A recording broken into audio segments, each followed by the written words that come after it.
And hello, Kelly Kleiman here on today's Quick Cast with Dealership News. We have with us Tom Murray of WebBuy, one of the industry's most results-proven digital retailing solutions, to break the news on their new valuation tool called Carvaluator. Tom, I remember the folks would oftentimes get as far as using your valuation tool and then convert right then and there without going through all the digital retailing paces on the site. They were essentially leaving the funnel early and converting. So what does this mean for car dealers?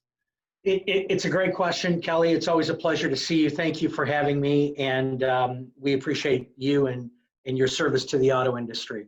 It's a great question. Again, we didn't start out when we built WebBuy to have a standalone trade-in appraisal or instant purchase offer machine as part of our strategic path to marketplace. We just simply wanted an Amazon experience, right? A to Z, allow a dealer to be able to sell a car from their inventory on their website, right? And give the opportunity to actually transact with the customer, right? Take the credit card and sell a car. And so early on, we've been at this 8 years now, early on, we kissed a lot of frogs. We lifted a lot of rocks, did the due diligence, and found that not casting aspersions, but I come from the car business, right? I've appraised tens of thousands of cars. I bought thousands of cars at Manheim, Odessa, right? So we understood, and obviously my co-founder Steve is a dealer. So we understood the appraisal process pretty intimately. And all of the appraisal tools that we vetted and researched had some sort of hole in them.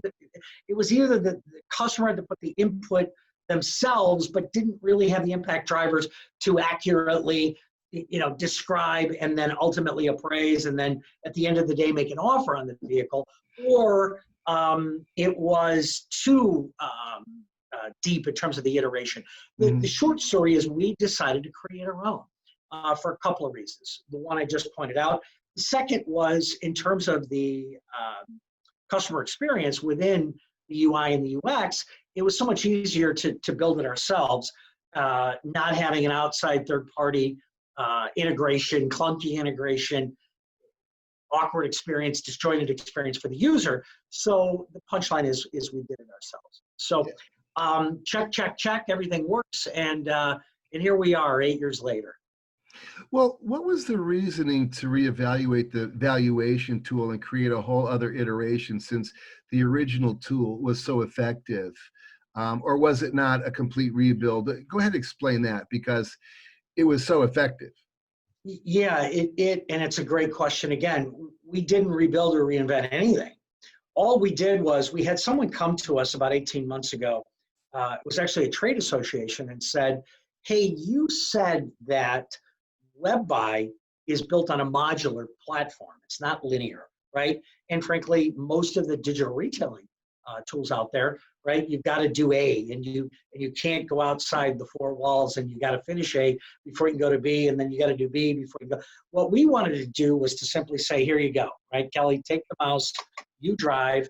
If the trade-in's your hot button, start there, right? If the F&I menu is your hot button, start there.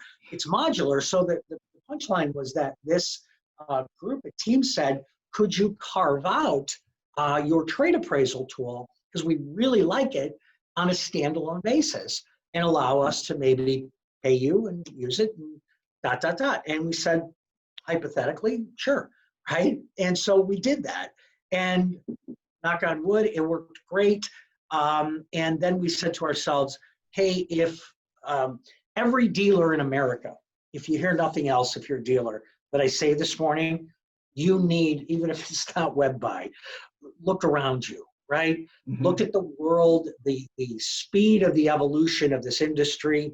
Look at Carvana, look at Vroom, who are coming overtly to attack you. And you need a digital retailing solution to engage that demographic of self-controlled, my time's too important, or, right, I'm conflict averse, I don't want to negotiate. And then with COVID, I don't want to come in. But if you're completely averse to that and you just simply refuse to engage in digital retailing, what we now say to you is, well, at least given the marketplace, right, we're taping this episode on election day 2020, right? And inventory acquisition on the used car side is still a really big challenge, right? And so if you aren't in a position right now to be able to engage people, and acquire additional inventory, we've got a solution for it. Well, let's get into a couple quick numbers because obviously the solutions for independent dealers and franchise dealers alike. You have to have a valuation tool. So what percentage of Carvaluator appraisals are accepted by the consumer without any further negotiation? It's a great question. I'll preface my answer with the reason that, well, here, I mean, some of it's proprietary, Kelly, but at the end of the day, the vast majority accept the wholesale offer. Great. And underlying those two words, right? Wholesale offer. Mm-hmm. And there's a couple of reasons why. Number one, it's dealer created. So we're not taking a third party valuation metric, right? And kind of jamming it down people's throats. And I've used this analogy in the past, right? If I walk into Kleinman Ford, right? And you say, hey, Tom, do you have both remotes for your Explorer that you're trading in? And I say, no, my son lost one of them. And you say to me, well, we're going to have to deduct $300 because when the next customer buys your Explorer, right, we sell it to them, we're going to have to give them 2 remotes. Reasonable exchange, right? I'm the customer, you're the messenger in that analogy, and you're the bad cop, right? Because you've given me bad news. Now flip where you're clicking it yourself. It's 10 o'clock at night, you're in your sweats, right? Needs brakes, click. It needs tires, click. Missing a remote or a key fob, click. Now, when I get to that reconciliation page and the brackets say $300 deduction for that missing remote, am I going to be mad at Kelly at Kleinman Ford? No. I'm going to be mad at my kid who cost me $300 and lost that remote, right? So the paradigm difference is really a couple fold. Number one, if it's on the internet, it must be true, right? But I think more importantly than that, it's a self-guided experience, right? Mm-hmm. It's not, and I'm not picking on anybody, I'm just using examples. It's not KBB or Trade Penny or whoever, right, telling you what your car is worth. I'm doing it myself, and I'm coming to the valuation on my own. And I think that results in much higher conversion and acceptance rates because it's self-guided. And the dealer decides in each of those impact drivers, right? When I clicked brakes, do you want to deduct, Kelly, 300 or 400 or 200 or 500? You decide as the dealer, right? What's the devaluation, the deduction for that missing remote? As a dealer, you decide every single one of those, and you actually choose every single one of those impact drivers in 6 higher level categories that we use, right, in the appraisal process. Now, there are dealers that pay thousands, in some cases, depending on the size of the market and the size of the geographical acquisition map, it might be $10,000 or $20,000 a month for the privilege of making a cash offer on the customer's trade. Mm-hmm. We included at no additional charge. And I might add that if you have our WebBuy digital retailing solution, this Carvaluator trade and appraisal instant cash offer machine is included in that digital retailing solution.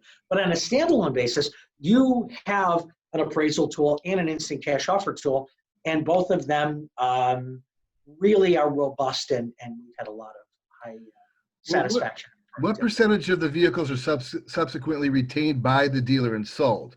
So you threw the hook out there, you got them a great price. Do they generally pretty much take control of that vehicle? 99%. Yeah. And here's why. Number one, I don't need an insurance policy, because if I'm starting at a number that you want, meaning you, the dealer, right, want to use as a baseline, and then I'm going to hit the car for whatever, a paintless dent and a detail and a blah, blah, blah, and I start at 800 back before the customer starts clicking, right? So if they do accept that offer, you'll take that car every single time, because you're not paying $2,000 out of the book at the auction, right? You're acquiring that car at the number you want to acquire it for, so you're going to acquire it every single time. And then the grosses consequently are significantly higher. I'm not that smart and I don't take credit for it, but that's the reason why it happens that way. Well, you also have some news regarding OEMs. You got a little action going on there that's actually pretty nice. Should help push you up the ladder. We're humbled and fortunate. Thank you for bringing that up.